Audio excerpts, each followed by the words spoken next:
যোগেদি আমি জনাব খোজোঁ যে যেহেতু কাৰ্বি আংলং জিলা পাঁচটা অগ্ৰণী সংগঠনৰ 28, 29, 30 তাৰিখৰ যিটো হ'বলগীয়া বাৰ্ষিক অধিৱেশন আমাৰ এই লাহিম তিনিআলিত যেহেতু যোৱাকালি 28 তাৰিখ আজি 29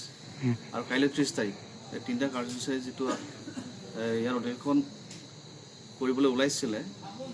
এতিয়া বৰ্তমান আমি সমগ্ৰ বড়ো ৰাইজক আমি জনাবলৈ পাওঁ যেহেতু এটা কাৰ্বি আংলঙৰ পৰিস্থিতি লৈ আমি এই অধিৱেশনটো আমি বাতিল কৰিবলগীয়া হৈছে যেহেতু এতিয়া পৰিস্থিতি ইমান আমাৰ সহযোগ কৰা নাই কাৰণ আমি যেহেতু পাৰ্মিশ্যন হিচাপে আমি ল'বলৈ খুজিছিলোঁ DC পাৰ্মিশ্যন হিচাপে এতিয়া সেইখিনি পৰিস্থিতিৰ ওপৰত নিৰ্ণয় কৰি আমাক এতিয়ালৈকে DCৰ যিটো পাৰ্মিশ্যন আমি পাবলৈ সক্ষম হোৱা নাই সেয়েহে আমি আপোনালোকৰ এই প্ৰেছমেট যোগেদি সমগ্ৰ কাৰ্বি আংলঙবাসী ৰাইজক আৰু বিভিন্ন দল সংগঠনসমূহক আমি এই আপোনালোকৰ যোগেদি জনাব খুজিছোঁ যে আহি থকা যিখিনি দিনত আমি আলোচনা কৰি আকৌ সুযোগ সুবিধা চাই আমি আকৌ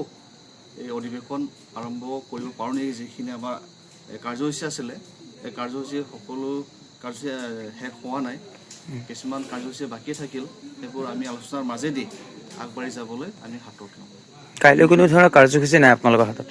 কাইলৈ আছিলে কাৰ্যসূচী এতিয়া যেহেতু পৰিস্থিতি ভাল নহয় সেইকাৰণে আমি এইটো বাতিল কৰিব লগা হ'ল সেইখিনি